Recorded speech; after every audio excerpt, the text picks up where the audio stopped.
It's Thursday and I have some thoughts. Welcome to Thursday Thoughts. I am Alex Bruning, pastor of First United Methodist Church in Jessup, Iowa. I want to thank you for joining me on the second Thursday Thoughts of Lent as we look at spiritual disciplines. We're continuing the spiritual discipline from last week of reading. So last week I shared with you some of my favorite books that helped me to wrestle with biblical texts and to push my knowledge and understanding of what is in the Holy Scriptures. This week, I want to share with you books that challenged my preconceived notions, books that made me uncomfortable and pushed me to think about major issues in society and people in different ways. So again, I think I am going to introduce them to you in the order in which I read them. Or was introduced to them. So we're going to go clear back to my undergrad years. I can't even remember what undergrad class this was for, but I know it was Jan Everhart was the professor. And it's Jonathan Kozol's Amazing Grace, The Lives of Children and the Conscience of a Nation. So this book is actually pretty old. Let me look at the copyright here really fast. So it was copyrighted in 1995.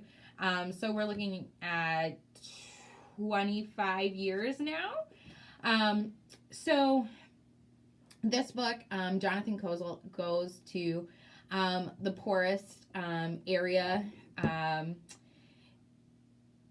the poorest urban neighborhood in the United States. So he goes to the South Bronx and he interviews people in schools, people in churches, people in rat-infested public housing.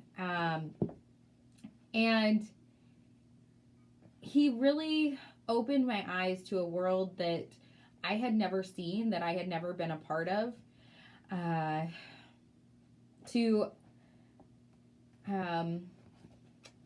racism and isolation and segregation that was and is still happening. There are updated versions of this that are still sold today, and the stories in it were terrifying, but at the same time there were stories of hope, of people working relentlessly for good and for justice. And so I just want to share with you one quote out of this.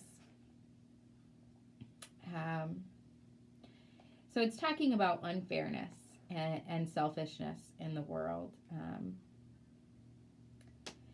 And Jonathan Kozol is sitting down talking with this man about what's going on in New York City. And this man says, "I don't think it's always been this way. I don't believe it. I don't think there was this much selfishness in olden times, in Bible days. I think there was more kindness and that people helped each other more. I would like to see it again, but I don't think it's going to happen. Not anytime soon."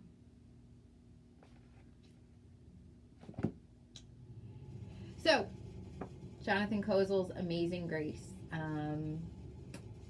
Economic injustice, racial injustice. I encourage you to get a copy and to read it. As always, you're more than welcome to borrow mine. Let me know if you want to read it. So the next one is a little more lighthearted. I found myself laughing a lot during it. I actually read this on my honeymoon, which shows you the kind of weirdo that I am, reading a religious book on a honeymoon, right? It's called The Unlikely Disciple. And it is about a young man, his name is Kevin, who didn't really grow up in a strict faith household, but grew up kind of, he grew up in the Berkeley area, so very liberal kind of area. His family was semi-Quaker, but he wasn't really practicing, and he decided to spend a semester at Liberty University, one of the most conservative Christian schools, and to see what it was like and to experience it all. And he talks about his own judgment of conservative evangelical Christians who followed the late Reverend Jerry Falwell, and who attended Liberty University.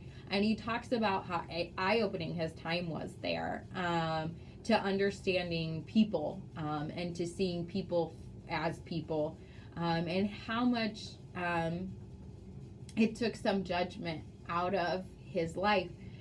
Interesting, I think, is that he was one of the last people to interview Reverend Falwell before he died. This young man who didn't believe in almost anything that Falwell preached, who highly questioned what he did, and yet he was one of the last people to interview him alive. So it was just, I found myself, and I tried to find a good quote from it, but I found myself too immersed to take many notes. So I actually don't have a lot of highlights to go back to really pick out a favorite verse. But if you find yourself kind of like me, on the more liberal side of the spectrum, and you find yourself struggling with judgments of others, I think this book is a really good recommendation. So The Unlikely Disciple, Kevin Roose. And this one is actually pretty old as well. Let's see, its copyright date is 2009. So we jumped pretty far from the last one, but yeah, so its copyright date is 2009. So the other one, if you're a church member here at First Gen Methodist in Jessup, you have probably heard me talk about how I want to become a Catholic priest. How I absolutely adore Father Gregory Boyle and his work, and his boundless compassion and his grace, and this is just a great book. Tattoos on the Heart, The Power of Boundless Compassion. So Father Gregory Boyle helped founded Homeboy Industries to work with gang members and ex-gang members in LA to help give them job training skills and to help them find jobs. This is his story of his interactions with the Homeboys. I will tell you that I love the book. The audiobook is even better. Father Boyle reads it, and you just cannot do it justice just reading the book. You really need to listen to the audiobook. I do have the book if you want to borrow it, but check out the audiobook on Overdrive or from your local library, because it is totally worth it. I will tell you, the amount of death this man has seen is heartbreaking. And if you hear a story of a man or a woman in this book and you start to get attached to that person, gang violence will probably hurt them in some way. So prepare yourself for that. However, no amount of pain in this book can keep me from reading it again or keep me from recommending it. It is absolutely amazing and phenomenal, and you need to read this. You need to listen to Father Gregory Boyle read this, really. And this one is newer.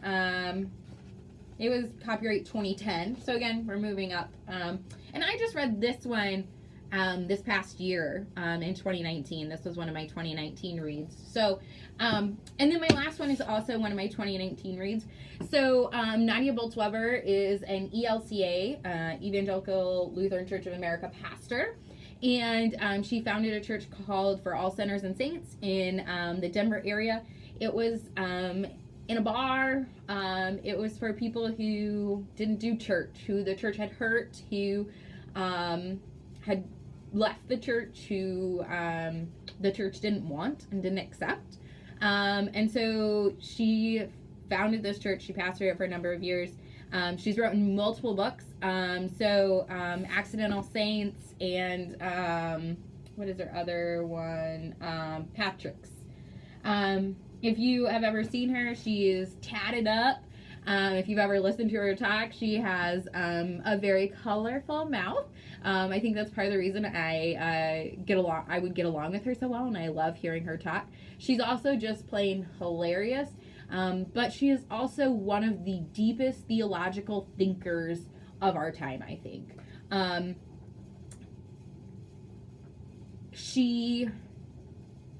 I don't know, it's like every single thing that comes up, she thinks about it theologically. Like, it is just so ingrained in her. And I love that about her. So, she wrote this book called Shameless, A Sexual Reformation. And it looks at how the church has viewed sex and gender and our bodies over the past centuries, and how the church's view on these things has actually done harm to so many people. And I was uncomfortable at times reading this. I kind of joke that I'm a prude, but it's kind of not a joke. Like, I am kind of a prude in ways. And so this book made me uncomfortable at times. And at the same time, I thought, wow, that is what my church taught me growing up. And yeah, I can see how that has had negative effects on me. And I can see how that has caused pain in relationships that I have. And I can see how that's hurt others in the church. And it pushed me to be even more real and authentic with who I am and who I want to be as a pastor, as a disciple, and how I want to interact with people, and how I want to help heal, and how I need to be healed, and what I hope for the future generations.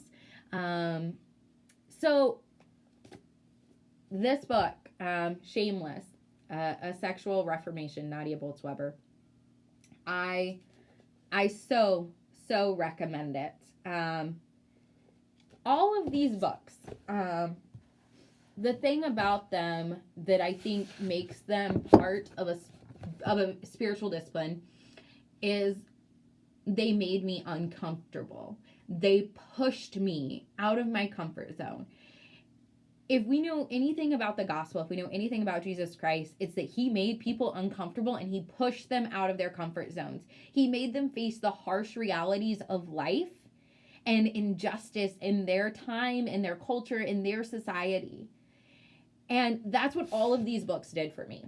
They made me face the harsh reality, the injustices, whether they be economic or racial or whatever they might be.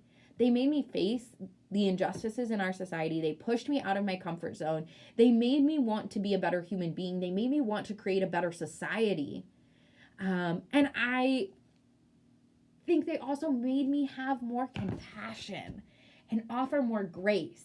And spiritual disciplines are meant to help us grow in our faith, to help us grow in our understanding of God, in our relationship with God, in our understanding of humans, in our relationship with humans. And I think a big part of that is growing in understanding, in empathy, in compassion, and in grace. And in order to do that, we have to be willing to be in the pit of despair with people. We have to be willing to be uncomfortable, to hear the hard truths, to sit with death and sadness, to sit with the knowledge of rat-infested homes, of children not being given good educations, of so many bright young people dying by gang violence who have worked so hard to turn their life around. We have to be willing to be real and honest about everything in life. Anything that makes us uncomfortable, that we'd rather shy away from, we need to be pushed to look at that and to really face it. And I think that's what all of these books did. So this week for our spiritual discipline, it is reading again And it's reading books that make us uncomfortable, that push us. So here are 4 books that have made me uncomfortable, that have pushed me to grow in my faith. And I have others. I had a hard time only choosing 4, and I was really told myself to only choose 3. So come check these out from me. Borrow them. Buy your own copy. Check them out from a library.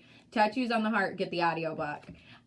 Shameless as well. Nadia Bolz-Weber is great to listen to reading as well. Check out their other books. Nadia Bolz-Weber has other books. Gregory Boyle has other books.